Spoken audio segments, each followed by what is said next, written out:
Hello everyone, I am doctor Kanishka Kaushik. Welcome you all on Topper Stop. So guys, congratulations, हमारा industrial relation and labour laws जो है वो भी topic आज complete हुआ। सोशल सिक्योरिटी हो चुका है, कंप्यूटर हो चुका है, करंट अफेयर जस्ट होने वाले हैं कंप्लीट। इकोनॉमी भी 2-3 दिन में कंप्लीट हो जाएगी। तो कैसा लग रहा है? अच्छा लग रहा है? हाँ, थोड़ा कॉन्फिडेंस आ रहा है? तो अब आप रिविज़न अपनी शुरू कर दीजिए। मिड ऑफ मार्च से अच्छी तरीके से सिलेबस आपका जस्ट पूरा होने वाला है।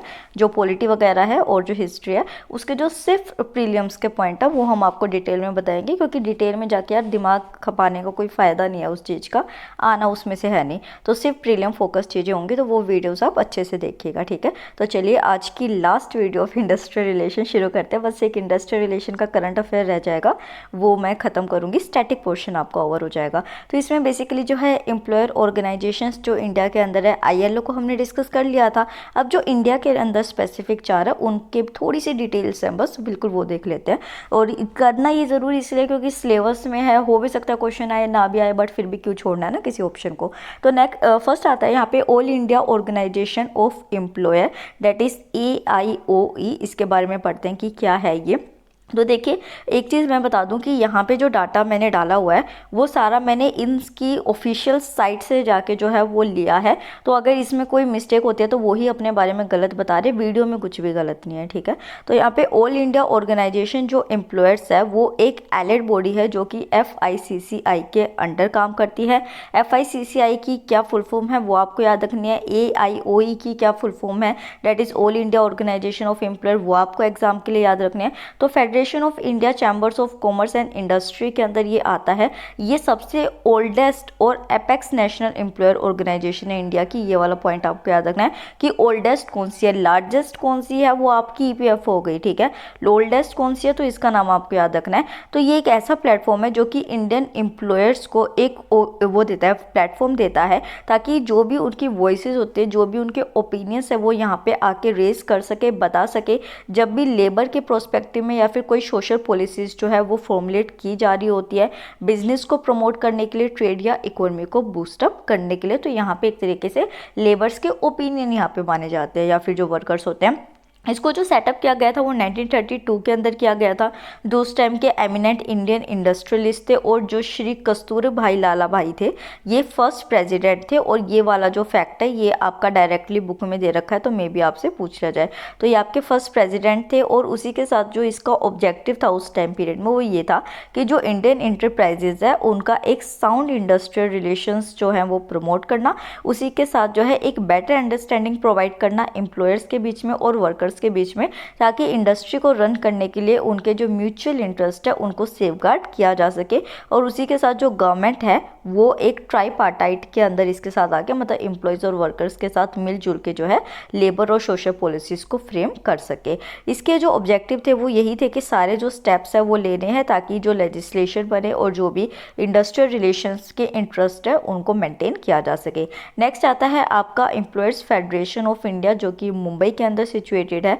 तो यहाँ पे इनका जो मेन पर्पस इन्हीं की साइट के अकॉर्डिंग है। इन्होंने बताया है बेसिकली कि हमारा जो काम है वो है कि जो भी इंडस्ट्रियल एम्प्लॉयर्स हैं, तो आपको यहाँ याद रखना है कि एम्प्लॉयर्स की बात हो रही है, एम्प्लॉयज़ की नहीं हो रही है, ठीक है। तो उनके इंटरेस्ट को प्रोटेक्ट करना, प्रमोट करना जो है वो एम्प्लॉयर्स फेडरेशन का काम है, ठीक है। उसी के साथ ऐसा नहीं है कि ये खाली एम्प्लॉयर्स के साथ कंसर्न है। जो इंडस्ट्रियल रिलेशन है, लेबर प्रॉब्लम्स है, या फिर कोई भी ऐसा मैटर है ह्यूमन रिसोर्स मैनेजमेंट का, या फिर इससे रिलेटेड जो इश्यूज़ होते हैं ये उनके लिए काम करते हैं। और इनका जो मेन फंक्शन होता है वो एडवाइजरी नेचर का होता है, मतलब कि साउंड इंडस्ट्रियल रिलेशंस के लिए, एम्प्लॉयर्स को प्रोटेक्ट करने के लिए, लेबर प्रॉब्लम्स को सॉल्व करने के लिए क्या देते हैं, यहाँ पे एडवाइजेस प्रोवाइड करते हैं। इसकी जो शुरुआत हुई थी वो 1933 में हुई थी, और इसका जो विज़न है वो बेसिकली है एम्प्लॉयर्स के इंटरेस्ट को प्रोटेक्ट करना और प्रमोट करना। और उसी के साथ जो फेडरेशन है इसमें जितने भी एम्प्लॉयर के कंसर्न्स हैं उनको रिप्रेजेंट किया जाता है।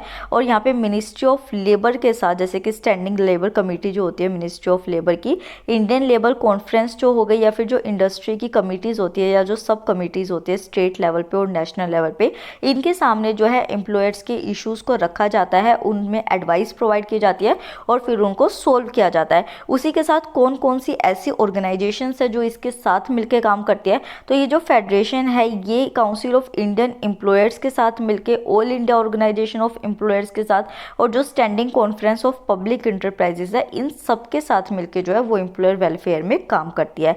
नेक्स्ट जो है इसमें आपको पता होना चाहिए कि जो फेडरेशन है ये बेसिकली किन किन चीज़ों में पार्टिसिपेशन अपना करती है। तो अगर मान लीजिए कोई एम्प्लॉय स्टेट इंश्योरेंस कॉरपोरेशन है, उनके साथ मिलके जो है ये अपना डेलिब्रेशन करती है। वहीं पे एम्प्लॉयज़ प्रोविडेंट फंड ऑर्गेनाइजेशन के साथ, कॉन्ट्रैक्ट लेबर एडवाइजरी बोर्ड के साथ, जो वर्कर्स एजुकेशन स्कीम्स है या फिर इंस्टीट्यूशन ऑफ एजुकेशन या साइंसेज है, उनके साथ मिलके जो है ये ओवरऑल अपने जो फंक्शंस है उनको परफॉर्म करती है। और ये जो ऑर्गेनाइजेशन है इनके नाम भी आपको याद रखने हैं। नेक्स्ट आता है स्कोप के बारे में, जिसके बारे में अभी हमने पढ़ा भी कि ये जो है ये भी इसके साथ मिलके काम करती है। तो जस्ट अ मिनट, हाँ, तो जो स्कोप है वो है standing conference of public enterprise, full form अच्छे से याद रखिएगा।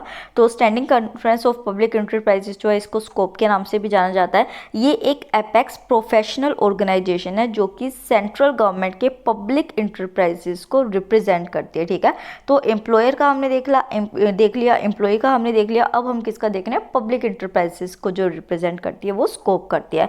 तो यहाँ पे क्या होता है कि जो स्टेट इंटरप्राइजेज होते हैं, बैंक्स होते हैं और जो इसके मेंबर्स ऑर्गेनाइजेशंस होती हैं स्कोप के अंदर, उन सबको यहाँ पे रिप्रेजेंट किया जाता है।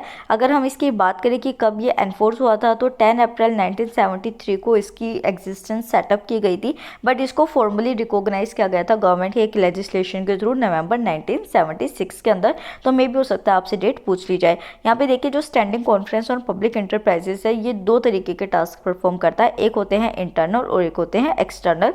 और ये किसके लिए होता है, पब्लिक इंटरप्राइजेस के लिए और उसके जो मेंबर्स होते हैं उनके लिए होता है। तो इंटरनली ये क्या करता है कि कोई भी पब्लिक इंटरप्राइज है या फिर कोई मेंबर ऑर्गेनाइजेशन है उस इंटरप्राइजेस के अंदर, उनकी टोटल परफॉर्मेंस जो होती है उसको इम्प्रूव करने के लिए ये एडवाइस करता है या असिस्ट करता है।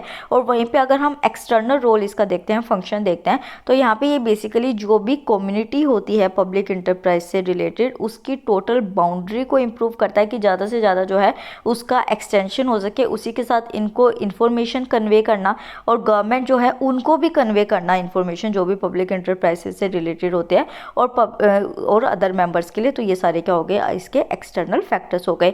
नेक्स्ट और जो लास्ट यहाँ पे छोटी सी वीडियो है, बिल्कुल बस मैं बता रही हूँ ना कि बस नाम की वीडियो, क्योंकि सिलेबस में है मेंशन, तो हो भी सकता है आ भी जाए। तो ईपीएफओ जो है उसके बारे में पढ़ते हैं। तो सबसे पहले देखते हैं कि ईपीएफओ जो है उसको कब किया गया था।